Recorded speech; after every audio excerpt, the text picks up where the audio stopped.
afternoon. Welcome to the Oil Stream. Hope you're doing well on this Friday. Tom Gazzola, Hernan Salas with you. Hernan in for Dustin Nielson. You too, Trev. Quasi-producing today's show. What was that? Like, were you clapping like that?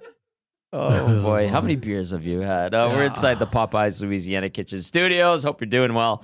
Like I mentioned, text us 780-218-9999. Get to the nasty chat. Like, share, subscribe. If you're listening on iHeartRadio, TuneIn Radio, Apple Music, of course, EdmontonSportsTalk.com's audio player. We appreciate you. What a day it's been here at EST. So much fun. Lots of laughs, lots of giggles. Joaquin Gage is over. He was on the arcade machine playing NHL 97 as himself. Yes, he was very into it. He was very into it. He found his player from that year and put him into the lineup over Curtis Joseph. They took on the Avs. He got scored on second shot. And I was like, Gage, your first shot goal against? He goes, no, second. He was pretty happy with his rating. Dude. He's like, 58. He's like, well, Cujo's only a 70, so that must be pretty good. Yeah. He's like, I'll take that. And then I go to Trev. Trev's like, was that a fair overall rating for Gager? Trev, you weren't even born then, were you? In 96, 97. That was a year before me. A year before you. Yep. And I Trev's like trying to defend Joaquin, and I'm like, yeah, kind of it. It's very surprising to me.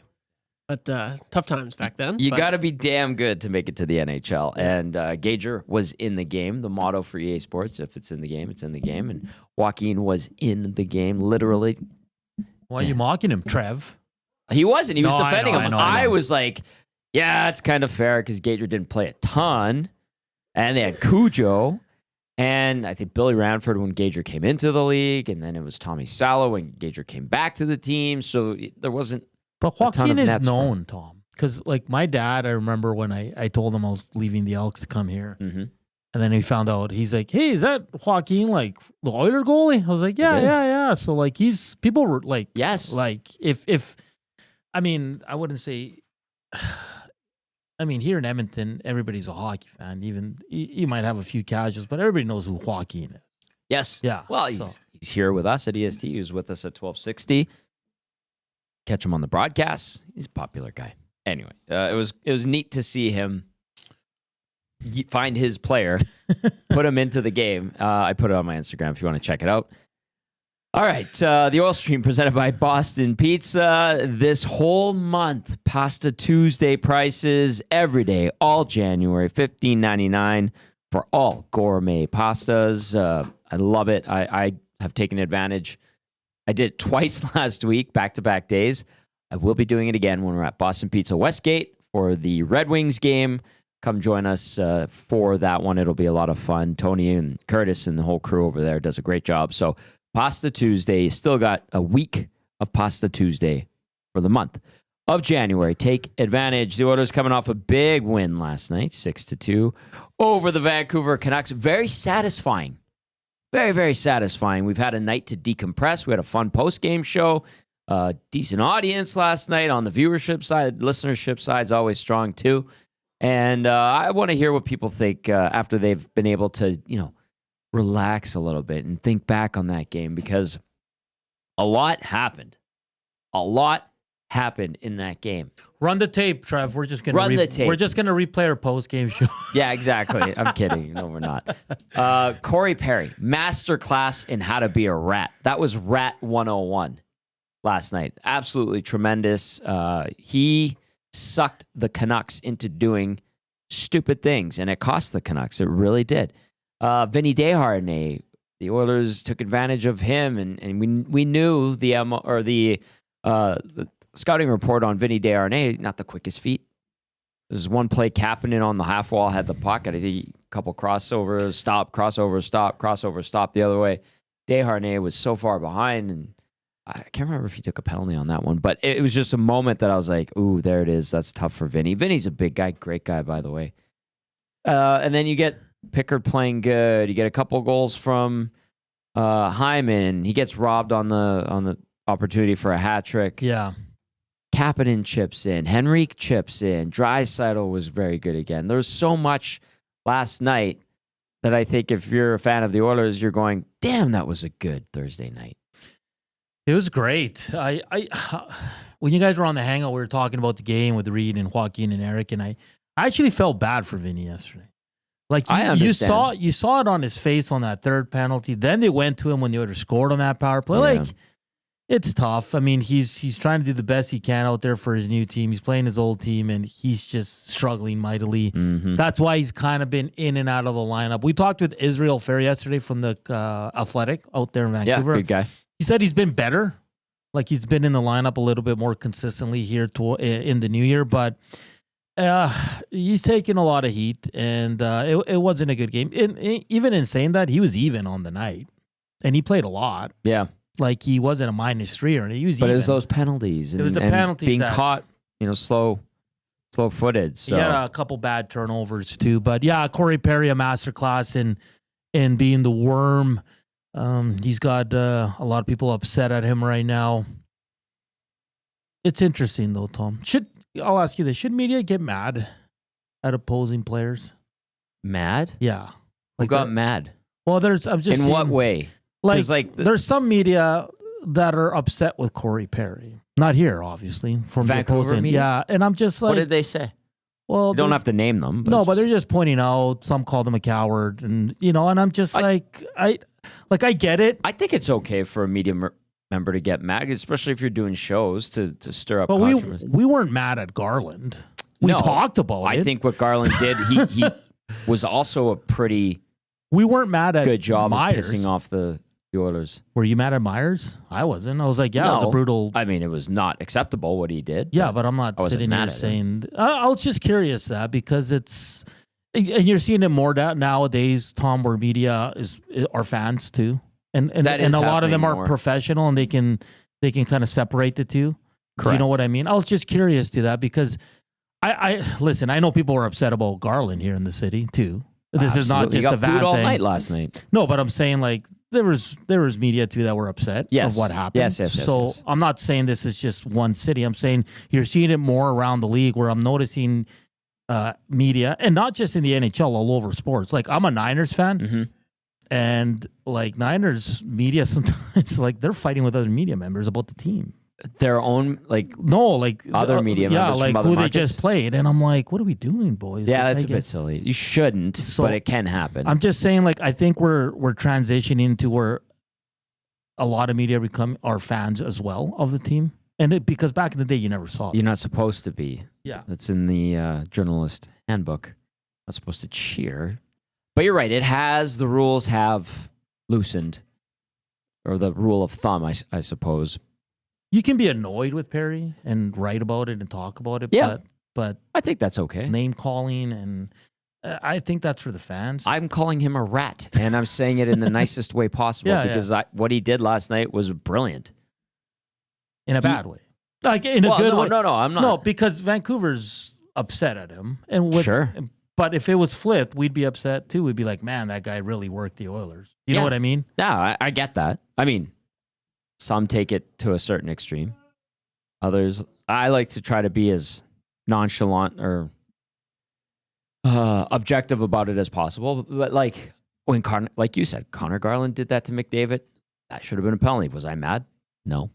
Oh, I was like, but he did a good job. He was very effective. He helped his team win that game by doing that. He got the best player in the world to take a 3-game suspension. Do I agree with the length of the suspension? No. Tyler Myers goes and he cross-checks Evan Bouchard in the face. Was that completely over the line? 100%. Was I mad at Tyler Myers? No. I did listen to Patterson and Irf for about 25 minutes on the way home. How was it? They didn't mention Cory Perry once. Are you serious? That was great. Yeah. Huh. They talked about those guys are pros. They talked about the Canucks and how bad they were. There's so many issues there. Yeah. Like last night, I think we talked a little bit with Irf because he came on the pregame show. We're talking about how that win could have been a springboard, and the Canucks are right there. They were a point out of a wild card spot going into that game against Edmonton. I expected Edmonton to come out and have a very good game. What they did last night was good, and then some, I think. Both teams, they went into their Tuesday games following the Saturday matchup in Vancouver. Both lost. Edmonton played a good game against Washington. The Caps proved why they're the best team in the league right now. And they won 3-2. Edmonton had a shot. But Vancouver blew a lead to the Buffalo Sabres. And it was like back to square one for them. And then they come into this game. It's going to be amped up. They're trying to downplay it. They need a win. And the Oilers go and they smack them in the face. Yeah. And that was the best. I mean, if you want to call it retribution or revenge or whatever, that was the best way to do it. And you got a little feisty, and it was, good. Garland kind of poked that Pickard there, and it created a ruckus, and Cory Perry kind of goes in order, right? He was going to grab Garland first, then he saw Pettersson, and then he saw Quinn Hughes, and then dumps Quinn Hughes. That was perfect. And then the Bluger stuff, like he sucked him into that. 100%. He ate a few punches, and then I don't know what happened with. Is it Friedman? Mark Friedman? Mark Friedman, yeah. He must have said something. He did, or he pushed him, or something. He went over and he was saying something to Darnell Nurse, and then he was jawing at a few guys, and whatever he did or said, the refs just like, all right, 10-minute misconduct, just get out of here.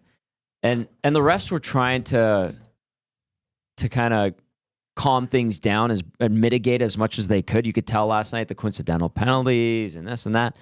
That's a tough one because there's a lot of emotion. And I have to give kudos to the players from the Canucks and the Oilers, because yesterday I was getting annoyed because they weren't really saying anything about this being a little bit more of a juiced up game. And then they go and they have one. It was fantastic. So bravo to the players. And it took a while though. Yeah, Evan Bouchard. I asked him like, hey, like I know it was 5 days ago and you guys had a game in between, but a lot of people are excited about this one. You think it's going to be juiced up? And he goes, I don't know. We'll have to see. And I was like, what the hell was that answer? I was mad. I'm like, why did you short answer me? And then I was talking to Andrew Peart and Jamie Cartmell from the Oilers, and they're like, well, that's kind of how he is. And he didn't want to add any fuel to the fire. He's like, that not a big deal. But then Podkolzin gave a great answer pregame. He's like, well, we want to win the game.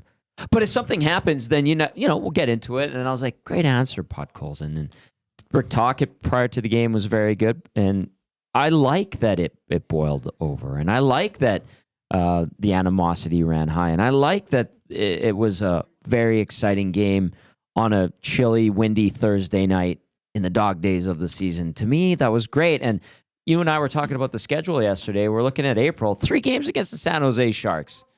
Got Anaheim in there. Oh, why can't there be a 4th Vancouver game? Get rid of one of those San Jose games. And, Vancouver might be in the wild card mix. The Oilers might be fighting for top spot in the Pacific. That would be way better than San Jose. But I think Oilers fans are probably like, no, we'll take San Jose. Those are easy points. And the funniest thing about Cory Perry, too, is that I think every fan base and every media members have at one point felt like Vancouver felt yesterday. Because he, especially here in Edmonton. Oh, yeah. Like 2017, him and Ryan Kessler were like, those guys couldn't walk in this city. They're the bane of everybody in Northern Alberta's existence. So again, what I'm saying is that I found it funny that, they was taking some shots, and which is great, but then someone else put it out there like, yeah, I feel like we've all said this at one point in Cory Perry's career. And it's true though. Yes.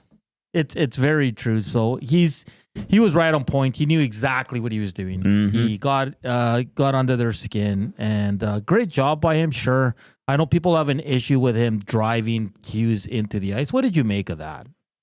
It was greasy.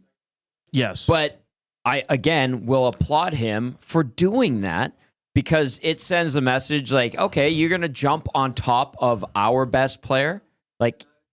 Garland but is there a difference? No, I don't think so. Because one's in the play, you're holding him down, right? Whatever, you're wrestling, and then one's after the whistle, and you're driving him into the ice. So no. I'm just trying both greasy. I'm just trying to see both sides. So both greasy, both effective in their own right.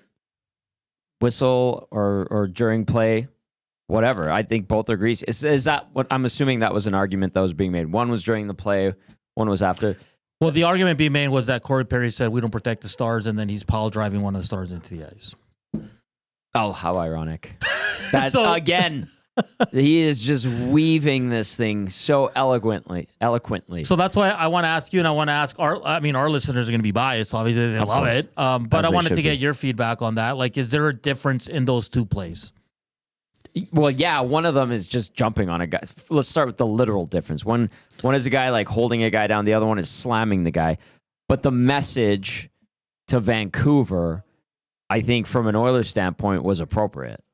Like, they played nice. They didn't say anything that would cause any bulletin board material to be put up. And then during the game, Perry goes, and like you said, he sees Garland. Okay, he's taken. Pettersson's right there. Oh, good one. Good target. And he goes, no. There's Hughes. There's their best guy. I'm going to go grab him, get in his face, and maybe I'll throw him down.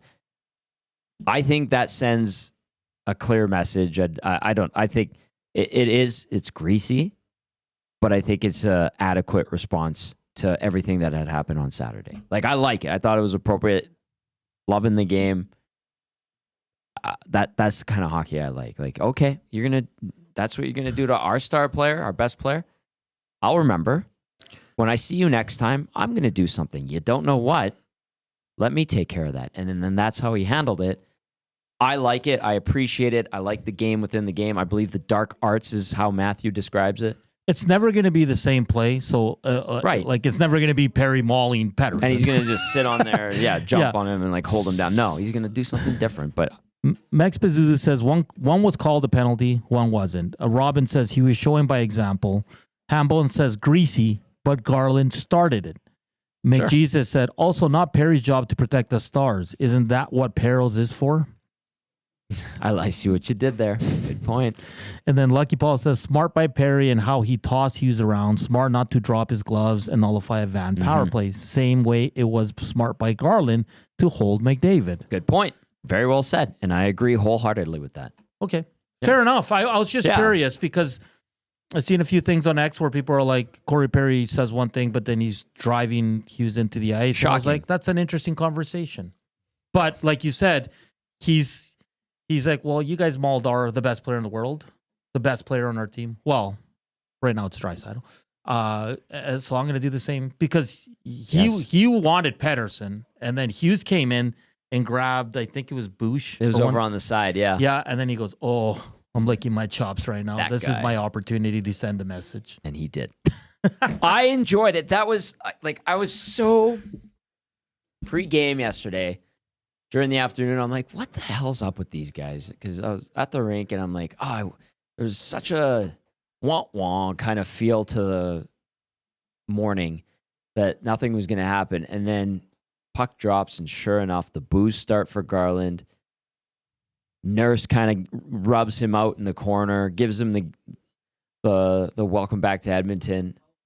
Fans are all over him. Then the puck goes up ice. Draisaitl makes that play to Hyman, which we're going to discuss later. Hyman tucks it in past Demko. And talking to Gager, and even texting him last night, we have our group chat. I was like, what did you make of that goal? He goes, Demko had everything locked down. And it was one of those ones where he did everything right, except his stick kind of came up at the wrong time. And that's exactly where Hyman put it. And he just caught it.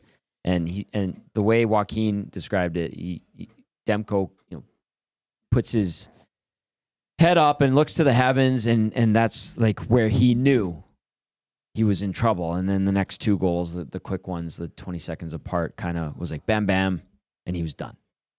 That was it. That's what how Joaquin summed it up.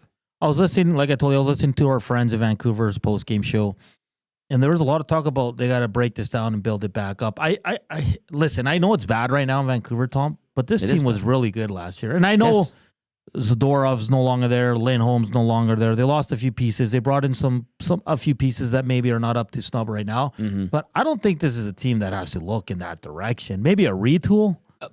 Honestly, Nacho, like the Demko thing sucks because he's got this weird knee injury. He's not right. We heard Irv talk about it and Brendan Batchelor. Like, it's an injury that's not really going to go away, and it can't be fixed with surgery. He's going to have to live with it, like you said. And then that's tough. And like Kevin Lankinen was playing really good. Artur Shilov's had a great playoff last year, but has come back to reality somewhat.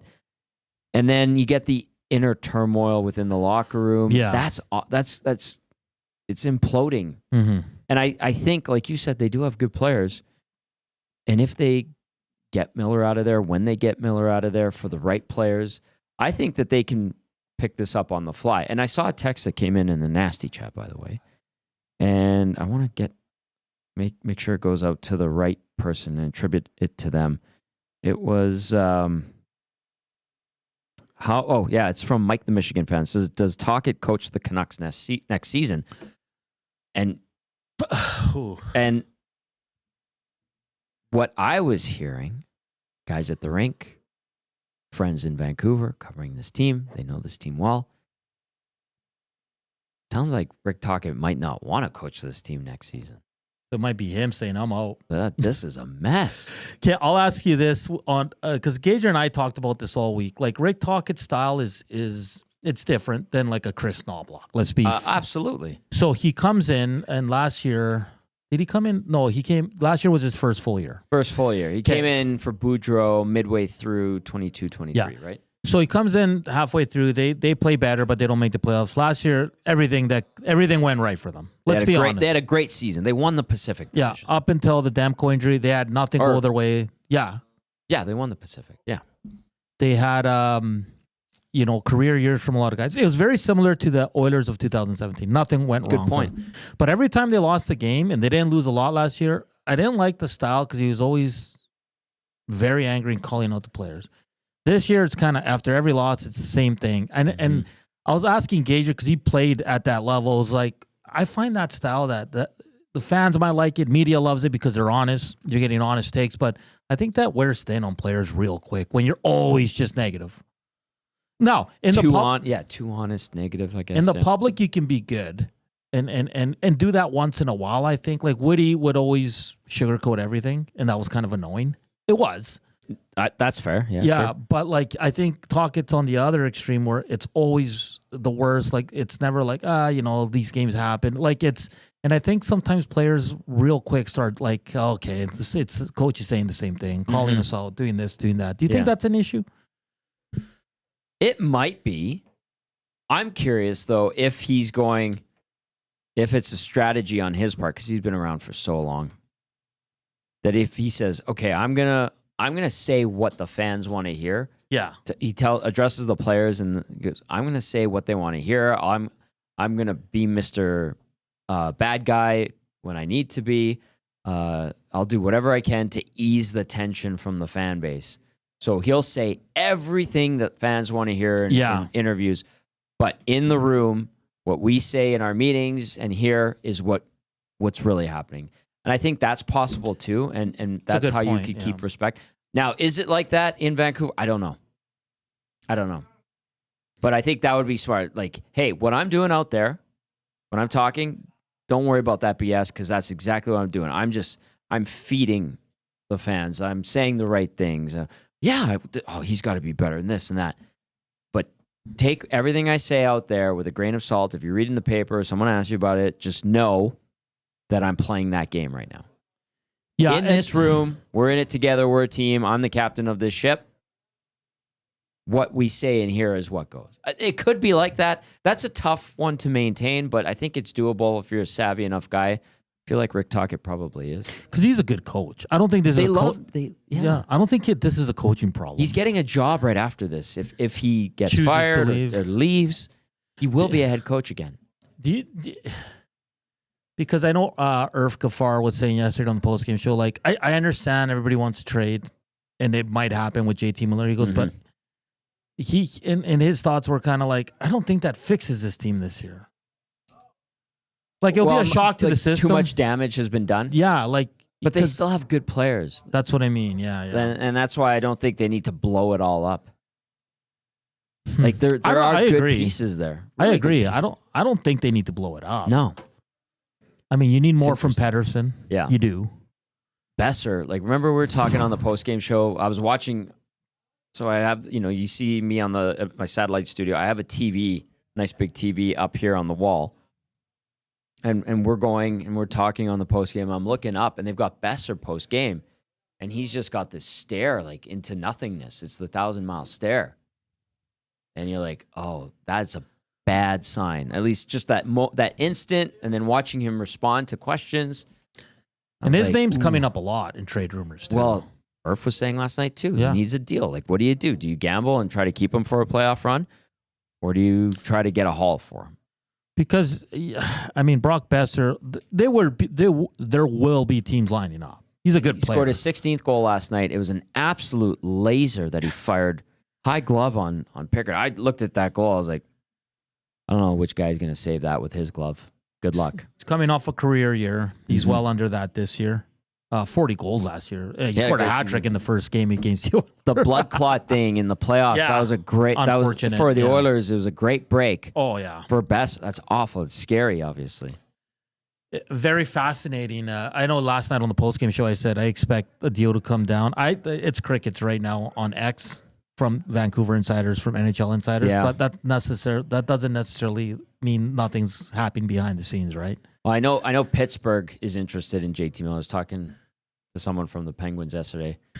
They're like, yeah, he's from the area. Of course we'd want a guy like that. I mean, I think everybody would take JT Miller on there. Yeah. I truly do. Just an update from practice. Stuart Skinner in the starter's net. So there's your starter for tomorrow. Yeah, it shouldn't really be a surprise because Skinner hasn't played 4 games in a row or started 4 games in a row this year.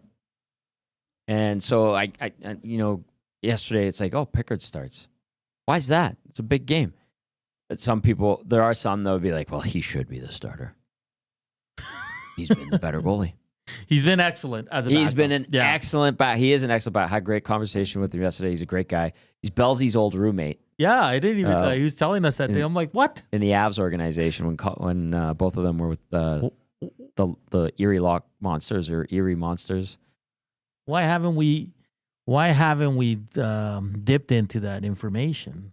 Because Belsey has all these little nuggets, and he forgets about them, and he goes, "Oh yeah, Pix. He was my roommate." Well, the craziest thing, Reed and Jay had his brother on. Chet, I told him about that yesterday. Yeah, I didn't. First of all, I didn't know his brother played in the league. His and brother was on the was a first rounder. Yeah, and played on the World Junior team. Yeah, like it just went right over my head. I was like, whoa. Well, Calvin was saying, he's like, man, that guy was so good. Like, it's too bad he didn't get a shot in the NHL. And I was like, yeah, I was like, Calvin kind of talked about it with Reed and Jay, and he's like, I heard he was going on with you guys. And I was like, it was an awesome interview. And then he's like, man, he's like, what? I love my brother. He's like, I love my brother. He's a great guy, and just wish he had a better chance in the NHL. And well, at least Calvin gets to do it. He gets to live vicariously through his younger brother. Maybe there's some regret. Should have, would have, could have done this, but yeah, Pickard's been the Oilers' best backup since Joaquin Gage. He's been excellent. I was telling you too, Trev, like, let's say in the playoffs, he has to go in for a game. I'm not even, where last year I was a little like, oh boy, I don't know how this is going to go. Right now, I'm so confident that he can step in there and not miss a beat. He's been very, very good. So yeah, Skinner gets to start tomorrow. Shouldn't be a surprise. He hasn't played 4 games in a row all year, so that's the rotation, obviously. So Pickard goes in last night, gives them a chance to win. They win it. Stu's back. Go take that game from Buffalo. Don't even let them hang around. They hung around yesterday in Calgary. It was 2-2 going into the third. Calgary scores a few in the third period, takes the win. Vancouver pissed away a lead on Tuesday. Can I give you a hot take? Well, it's not a hot take. Can I just give you a take? Is it a spicy headline? Brought to you by Popeye's Louisiana Kitchen. I think Calgary is going to be a problem. You do, hey? Yeah. Those guys don't go away, man. What did they say? They're a bunch of pissed off SOBs earlier in the season because everybody's counting them out. Sure. That Wolf kid's legit. He's been having an excellent And this team is in every game, Tom. Every game. Yep. I know they played Buffalo yesterday, so everybody's going to be like, chill out, Hernan. But this team, they're never out of it, man. And they're one of the teams I'd be scared to face in the playoffs, to be honest with you. Yeah. Oh. There are no easy teams in the Western Conference. Not right now. And Gager and I have been saying since October, don't sleep on Calgary. I want to continue to discount them as Calgary. There really are no teams I hate, but there are teams that I will look down on, and the Flames are one of them. But it's January 24th. I don't think they're falling off. Good on them. And you're right. Wolf has been great. They don't score a ton of goals, but your goalies are only letting in 1 or 2 every night, and you're getting 3. You meet that team, all you need is one of those goalies to get hot, and they'll steal you a series. Like, yeah, I could see that. Gager loves Wolf. He thinks he should be Rookie of the Year. He might be. Yeah. He's been tremendous for them. Calgary, by the way, 53 points, 23-16-7 is their record through 47 games. The Oilers, if you're wondering, 10 points up on the Flames. Edmonton's played 2 more games, 30-15-3. Edmonton, looking at it from a league perspective, Washington pacing the way at 71 points. You got the Jets at 67, Vegas at 64, then the Oilers and the Canes at 63, Toronto 62, Mini at 60, Jersey at 60, Dallas at 59, Florida 59. Avalanche on the outside of the top 10, looking in at 58. So Edmonton's right there, man. They're in the mix. They're in the mix, man. And like you said, I don't think any first-round matchup is going to be easy for the Oilers. I truly don't. I don't think there's any easy first-round matchups in the West at all. Those are all good teams. Yeah. And Buckle up. It seems like it's going to drop off after St. Louis. But when you look at the East, those wild card spots, Tommy. I know. We're going to have a good race, aren't we? It's going to be great. It's almost like flip from last year. I like that. Columbus, all of a sudden. 7-2-1 in the last 10. Where did those guys come out of, eh? Good for them. They're man. kind of like the ragtag, oh, yeah, we'll show you kind of group. Oh, yeah. And the Rangers are making their way back. Ottawa, I think Montreal's playing over their heads right now. Absolutely. I think they'll fall. Yeah, good for them. I think Ottawa should be there. Philly's hanging around. Detroit's making a push. Pittsburgh's making a push. Mm-hmm. Islanders signed Tony DeAngelo today, and people are assuming it's because probably Noah Dobson's out for a long time. Right. Because he's week to week, they have him listed as, but Ouch. he might be out for a while. I'm not considering Buffalo at this point. No. Then in the West, Please don't. Vancouver, St. Louis with 50, Utah with 49, then it falls off. Yeah. Kraken, Ducks, Preds, Hawks, Sharks. Hawks and Sharks. Sharks are fun, though. They score a lot. Yeah, they do. Celebrini and that Will Smith, they're great to watch. They get scored on a lot, and they score a lot. Askarov makes some brilliant saves. He's phenomenal. I think he's going to be a great goalie. San Jose has dropped 5 straight games. Nashville. If you're a Preds fan and you had all this hope, you signed Stamkos, they are bad. 7-3 in their last 10. They've won 5 in a row, but they're so far behind. It's been interesting in the Western Conference this year. Text us, 780-218-9999. It is the Oil Stream. Tom Gazzola, Hernan Salas with you. We're inside the Popeyes Louisiana Kitchen Studios. If you're watching, get into the nasty chat. Of course, over at Popeyes, they've got their New Year, New Deal. They've got the Value Favorites menu from fried pickles. I like to call them frickles. Big Uke knows what I'm talking about. To the mini chicken sandwich, our new Value Favorites menu has something for everyone. We had some on Wednesday. I had some of the nugs with the blackened chicken ranch. Dusty had the little chicken sandwich. He also had the wrap. He ate it live on air.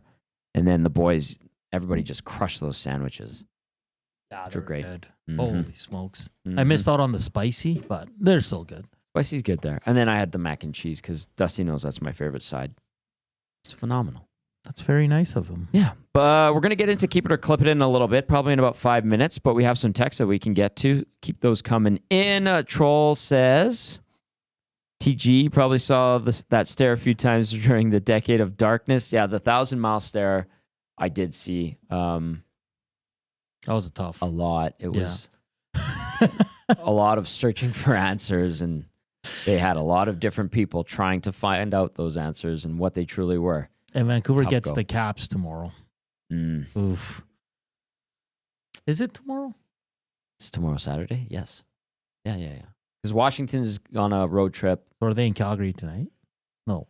No. Washington had a weird, like, they're here, then they go to Seattle, Vancouver, right. Calgary, and then they finish it in, like, Ottawa or something weird like that. Yeah, they were here, Or off to Detroit, Seattle, back to play the Canucks tomorrow, and then Tuesday in Calgary. Then they on the way back to Washington, they stop somewhere and play. In Ottawa. Ottawa, that's what it was. And then Troll adds about Calvin and Chet Pickard, says his brother was arguably the better goalie in junior. Yeah. And that's something Calvin said yesterday. He's like, man, that guy was like unbelievable back in the day. I got to play against him once, and he was just the wall. And he's like, I really wish he was able to carve out an NHL career. Didn't happen, unfortunately. But Chet was great. If you didn't see that edition of the Reed Wilkins Show with Jay Milne. The fantastic interview, and Calvin is very, very pleasant to talk to. You can bounce anything off of him, and he'll go with it. You can crack a joke, and he'll throw one right back at you. Really good guys from Winnipeg. And then Troll also says, I said in the offseason that Calgary will be better than most people were giving them credit for. I even had to argue with some Flames fans that they thought they would suck. Troll, well done. Good foresight. I thought Calgary would fall off. They've hung in there. They've seized an opportunity with the plight of the Canucks. Mm-hmm. Seattle not really being that good. And then, San Jose and Anaheim are just bad. Yeah, and no changes to the lineup at practice today. So Nice. expect the same for tomorrow. The only change, Oilers' number one goaltender returns between.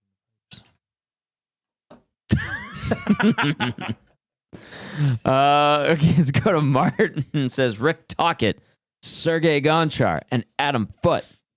On name recognition alone, the Vancouver Canucks have a sick coaching staff. Yes, Adam Foote was holding sway with a gaggle of media. Adam Foote was his last defensive partner ever in the NHL was I had no clue. our very own Sean Bell. Really? Yeah. Is that right? Yeah. Boom, boom. Boom, boom. Alicia says Desharnais really struggled last night as well. Absolutely, Alicia. Agree wholeheartedly. All right, what else do we got? Keep those texts coming in. 780-218-9999. Library Pat says, don't you guys think that last year's Canucks season was kind of a mirage? Their shooting percentage was unnaturally high. Regression to more normal level. Library Pat, that's fair. And I think that ties in nicely with what Hernan was saying, where it's like everything was going right. Kind of reminds you of 16-17 Oilers. Yeah.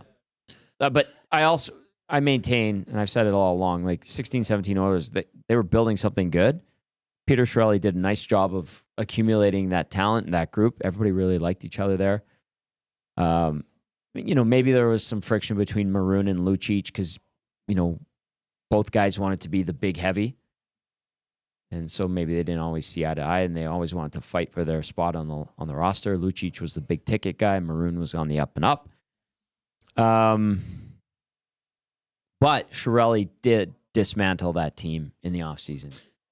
Yeah, it's the Canucks, I think, still have all those pieces.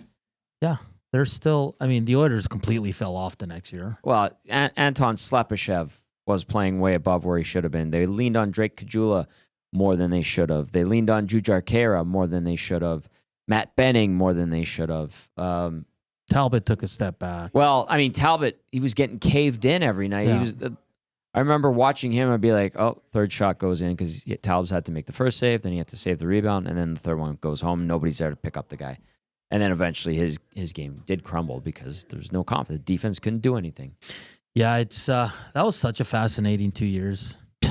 We had some Frustrating. fun. We had some fun on the pre- and post-game shows those years. Because remember that year, the year after they lost in the playoffs. It was the first playoff in forever. And they go out in that first game and they just roll Calgary. And then they go to Vancouver the next Saturday night, and then they never were able to figure it out. No, that was my last year at Oilers TV. A lot went wrong. Is that when year. in January they traded for Brandon Manning and Alex Petrovich got rid of Maroon at the deadline? Yeah, remember they had to sneak Peter out of there. We tell him to leave in the second intermission. Yeah, it's crazy, man. I know, Bobby Nix, man. Peter, I think it's best that you leave. And I think that same day he signed Koskinen. Oh my God. Koskinen. We were just, that was such a terrible. Hey, we're going to sign you for 4 more years. By the way, you haven't really done much. I think he was at 31 NHL games at that point. We're going to give you a $2 million raise. And they did. It was dumb. It was very dumb. Peter was trying to tread water as best as he could, and it imploded. Awfully.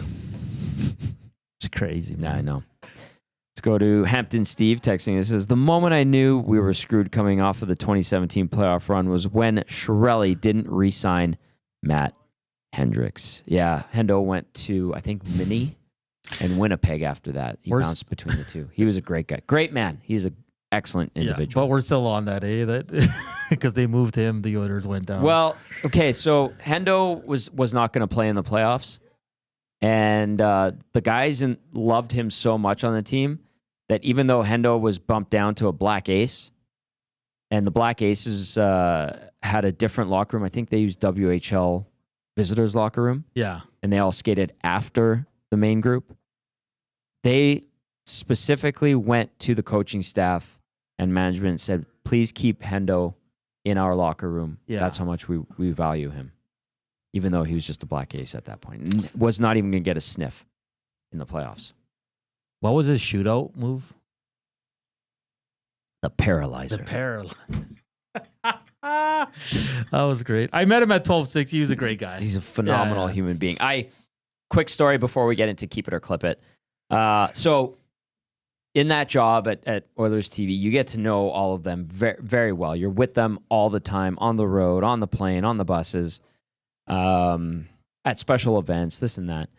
And so I did an event for the marketing team, and they're like, hey, we don't have any, we spent our budget. And usually they slide you a couple $100 or whatever. And you don't really need it, but you're thankful for it. And so Brad Ellard, great guy. He's over with Canadian Tire now and Sport Check. He goes, can I give you like a jersey or something? I got to get rid of all the old jerseys. They were switching over to Adidas. And I was like, well, I'm not really big. I don't want an Oilers jersey, but I guess so. I was like, sure, whatever. And he's got the racks. I go into the storage closet. He's got the racks, home, away, third jersey. And those were the nice orange third one, that the WHA ones that they had for 2 years. And I was like, ooh. And I'm like, I don't need a Leon Draisaitl. He's like, you can't take Connor. You can't take Connor's jersey. And this was the jerseys that they would wear at events and stuff around town. And I'm like, oh, I'll take a Davey 88 orange. And I'm holding it and I'm looking. I'm like, just do one more scan through the jerseys. Like, who's like a guy you really like and would put his jersey in a frame and on the wall. And I was like, I like this WHA jersey. I loved all of that throwback jersey. And Brandon Davidson, great guy. But I flipped through the blue jerseys. I'm like, that royal blue though, man. Yeah. And I just see 2-3 Hendricks. I put the Davidson jersey back on the rack. I pull 23 blue. Brad looks at me, goes, really? Hendo? And I was like, best guy in the world. Yeah. And so he's like, all right, all yours, whatever. He's like, you don't want another one maybe? And I'm like, no, I'm good. This is all that I need. So I take a picture of it, send it to Hendo. I'm like, look what I got. I need you to sign it. Make it out to me. And he's like, all I got back was, F yeah. Here's my address. Packaged it up, went to the ladies at reception at OEG, got it back a week later. Really nice note written out to me, and I've got it in a frame. Anyway, I don't really care. The only other jersey I have framed up, Jason Strudwick, reverse retro Islanders. Love it. Yeah. I remember many moons ago, you and I went for some bevies, and I ended up, you introduced me to Davidson, and I ended up sitting with him, having a couple drinks. We talked for about an hour. Great guy, man. Awesome guy. I was like, I'm talking to Brandon Davidson right now. Great guy. Yeah. Martin says, so the glue guy is the Hendo of EST. Yeah, he is. He's awesome. All right.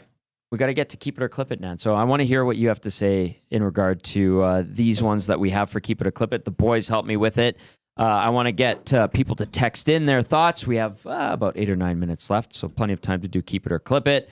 780-218-9999. Get into the nasty chat as well. Hit the thumbs up if you're watching on YouTube. If you're listening on iHeart, TuneIn, and Apple Music. Of course, EdmontonSportsTalk.com's audio player. We appreciate you. Keep It or Clip It. Brought to you by Tommy Gunn's Original Barbershop. We believe a great haircut is more than just a quick in and out. It's about the whole experience.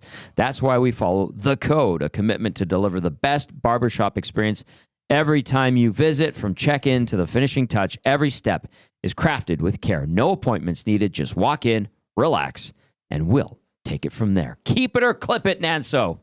Let's you ready? go. I was born ready. Play along with us, please. Keep It or Clip It, number 1. Cory Perry is the best pest in NHL history? Go. No. Clip You're it. clipping it. Why? Because I think there was better. Sean Avery comes to mind. The guy that they called the Rat. There's been many. Kenny Linsman? Yeah. Apparently he hates that nickname. Kachuk is... He's a rat too, or he's a pest. He's a pest. I just think he's great. He's probably... It's hard because there's been a lot of great ones. He's probably top 10, but I wouldn't say he's the best in the history of the game. Do you think Avery went over the line too much? He did. Or do you think he genuinely was the best pest? He went over the line. Guys wouldn't even shake his hand after a playoff series. That is a great Brodeur he took it to another level. Kachuk's similar to Perry because they're both extremely skilled guys that play that style of game. Good point. Yeah. What about Brad Marchand? Did you see what he did yesterday? Yeah. The take off the glove and the little choke. That you can't do. He's up there for sure. I mean, Claude Lemieux. Dirty. Oh, Ewan Hampton, Steve, Claude Lemieux. Yeah. Yeah. He was a grease ball, but who could play? Ball. Yeah. Guys genuinely hated him. Yep. Hated him. To this day, they hate him. And I think even his teammates. Some of his teammates hated him. Yeah. So I think Perry's up there. I just don't think he's the best ever. So we're clipping it. Cory Perry is the best pest in the NHL's history.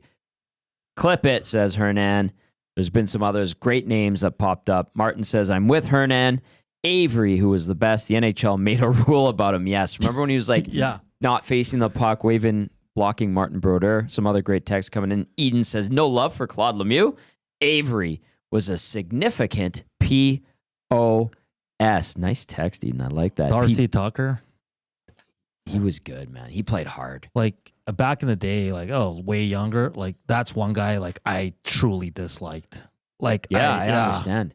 Remember he'd go after Pekka and nailed him in the knees 2 times? Yeah. He was dirty. And he could play too, though. He was very good. He was on that phenomenal 95 Canadian World Junior team. And I think he was with Kamloops. He's from Castor, Alberta, I think.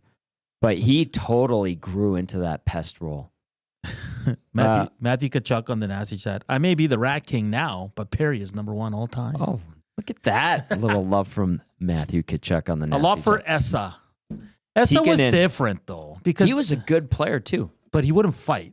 He would just piss you off. Mm-hmm. You could give him the stinky glove, and he'd just laugh at you. And his helmet was always over his eyes. And speak gibberish. Yeah, he was a different kind of pest, but he was effective.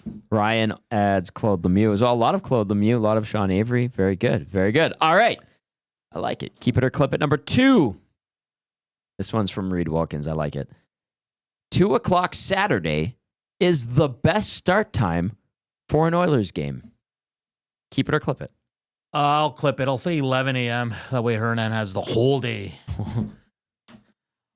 I'm up early anyway, man. Might as well come to work, get the game over with. You're off by 2:30. You can still have a late lunch, go home, relax, have a nice supper. 11 a.m. Saturdays. So you're clipping that one too. Yes. Keep it or clip it. What say you? 2:00 Saturday is the best start time for an Oilers game. I was talking with people from OEG, and I'm like, I hate these 2:00 Saturdays. It ruins the day. And they're like, they're the worst. But if you're a fan, maybe it's different. That's true. If you're working, 11 a.m. If you're a fan, 2 p.m. is awesome. Get into the wobblies a little early. And away you go. Mix in a water. All right. Keep it or clip it. Leon Draisaitl's backhand pass to Zach Hyman on the first goal last night was intentional. That's from Glue Guy. You know what? I'm just going to... He's playing so great. I'm going to say, yeah, it was. You're keeping it? Yeah. I kind of feel like he did it on purpose, too. Now, was it on a bit of a hope and a prayer? Sure. But I think he figured, if I get it there, Hyman's probably there. He should be there. He's that brilliant. So we're both keeping it. We're going to show that in highlights, lowlights. So keep it locked here on EST. It's coming up next. EST Afternoons, great program.